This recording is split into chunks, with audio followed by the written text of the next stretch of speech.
Masya Allah, tabarakallah pemirsa, terima kasih masih di Damai Indonesiaku. Pemirsa, selain contoh teladan yang diberikan oleh Nabi besar Muhammad SAW, bagaimana kepemimpinan itu. Nah, masih ada contoh-contoh yang luar biasa yang disampaikan, yang diberikan oleh nabi-nabi kita terdahulu. Di antaranya Nabi Sulaiman alaihissalam. Selengkapnya akan disampaikan oleh guru kita Ustadz Zaki Mirza. Fadhal Ustadz. Bismillahirrahmanirrahim. Assalamualaikum warahmatullahi wabarakatuh.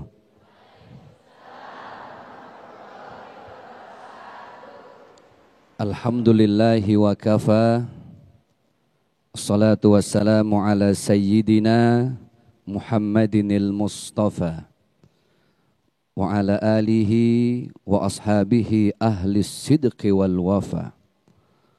Rabbana ma khalaqta hadza batila subhanaka faqina adzabannar. Pemirsa Damai Indonesiaku TV One dimanapun Anda berada dari Sabang sampai Merauke, yang kita hormati selalu dimuliakan oleh Allah gurunda tercinta Al-Mukarram Al-Ustadz Abi Makki. Kita doakan beliau selalu sehat. Amin.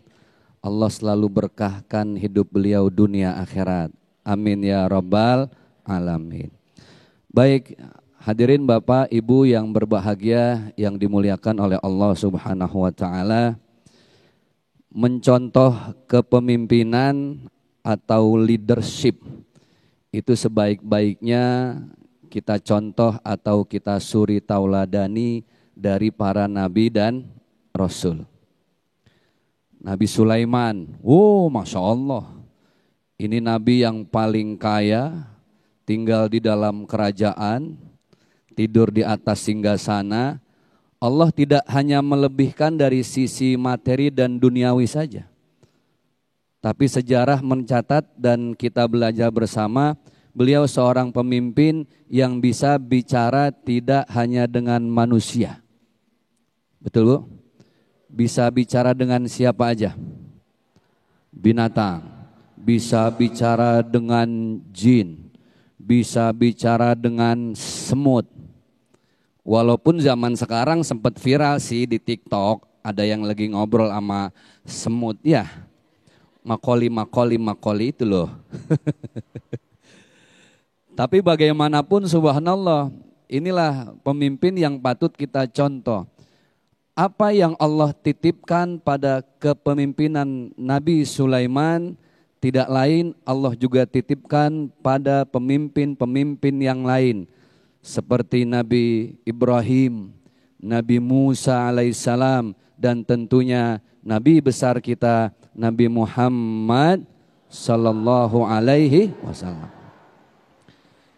Ya namanya Rasul, namanya para Nabi, kan imannya tidak seperti kita ya. Imannya Nabi dan Rasul itu al-imanu yazid wala yanqus. Imannya para Nabi dan Rasul itu naik terus tuh Bu. Tiap hari terus levelnya ke upgrade. Nggak pernah turun. Beda sama kita. Kita ini kan imannya al-iman yazid wayangkus, jarang naik, seringnya paham udah. Kalau iman lagi turun lupa sama Allah, betul ya? Tapi kalau lagi susah sama mau mati baru ingat Allah. Tuh manusia, dibenturin dulu, dijodohin dulu baru ingat sama Allah. Makanya kita belum pernah dengar ada nabi dan rasul menjadi pemimpin. Suatu hari datang kepada Allah bilang gini, ya Allah, saya capek jadi pemimpin, saya resign aja dah ya Allah. Saya mundur jadi nabi, jadi rasul. Ada gak yang begitu? Kagak. Seperti yang guru kita sampaikan, pemimpin yang ideal itu pemimpin yang istiqomah dalam kebaikannya. Bapak Ibu yang berbahagia yang dimuliakan oleh Allah, dan setiap pemimpin pasti Allah uji. Nabi Musa alaihissalam diuji berhadapan dengan raja yang betul-betul zolim, bengis, jahat. Siapa? Fir'aun. Kemudian Nabi Ibrahim alaihissalam dihadapkan pada raja siapa namanya? Raja Jamrud, Bu. Oh, Namrud. Raja Namrud bin Kan'an. Oh, berat, Masya Allah. Nabi kita baginda Rasulullah Sallallahu Alaihi Wasallam tidak tanggung-tanggung. Beliau seorang pemimpin dihadapkan dengan pamannya sendiri. Siapa namanya? Abu Lahab, Abu Jahal, Abu apa lagi? Abu Gosok. Dan abu-abu yang lainnya. Enggak tanggung-tanggung Allah uji dihadapkan pada saudaranya sendiri, pada pamannya sendiri. Bahkan Allah torehkan dalam satu surat yang begitu indah, Al-Lahab. Tabbat yada abi lahabi wa tab. Dari semua kepemimpinan itu, dua yang kita ambil menjadi suri tauladan, Nabi Ibrahim dan Rasulullah Sallallahu Alaihi Wasallam. Itulah kenapa dalam tahiyat akhir kita selalu menyampaikan kado terindah untuk dua pemimpin ini. Allahumma salli ala Sayyidina Muhammadin wa ala ali Sayyidina Muhammad kama sallaita ala Sayyidina Ibrahim wa ala ali Sayyidina Ibrahim. Kira-kira kalau pemimpin yang ditakutin itu ya Namrud, ya Fir'aun. Yang dicintai ya Nabi Musa dan Nabi Ibrahim. Sekarang ibu jujur, jawab ya, jangan ada dusta antara kita. Kira-kira ibu kalau punya suami kan pemimpin di rumah tangga, betul nggak? Ibu mau pemimpin yang kayak Raja Namrud apa kayak Nabi Ibrahim? Kayak siapa, Bu? Kayak Nabi Ibrahim, pasti. Tapi Nabi Ibrahim istrinya dua. Gimana kira-kira? Setuju nggak? Yang pertama namanya siapa? Siti Hajar. Yang kedua Siti Sarah. Ustadz kok jadi ke situ-situ Ustadz omongannya? Ada 3 hal, 3 poin yang kita petik hikmah dari kepemimpinan para nabi dan rasul. 3-nya biar gampang kita ingat jadi 3I. 3 apa? Tahu diri, rendah hati, ingat mati. Hafal nggak? Tahu diri, rendah hati, ingat mati. Pemimpin kalau mau dicintai sama rakyatnya kudu tahu diri. Tahu apa bedanya pemimpin zaman sekarang sama Nabi Yusuf alaihissalam? Nabi Yusuf dulu dipenjara dulu baru jadi pejabat. Sekarang jadi pejabat dulu baru. Ngomongnya jangan nafsu gitu dong, biasa aja. Pemimpin zaman dulu kalau dikasih jabatan, dikasih kursi baru mengamalkan ayat-ayat Allah. Pemimpin zaman sekarang lagi nyari kedudukan, jabatan, rajin ngamalin ayat kursi. Udah dapat kursinya, lupa ayatnya.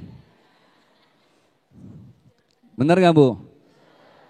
Pemimpin yang tahu diri, dia bakal mikir gini, ya Allah, saya nih kan dulu gak ada, sekarang ada. Allah pilih jadi pemimpin. Maka sebagaimana yang disabdakan oleh baginda Rasulullah Sallallahu Alaihi Wasallam dalam hadis yang diriwayatkan oleh Imam Bukhari, wa qala Nabi kullukum ra'in wa kullukum mas'ulun an ra'iyatihi. Setiap kita akan ditanya nanti di akhirat atas apa yang kita pimpin. Nggak usah jauh-jauh dah.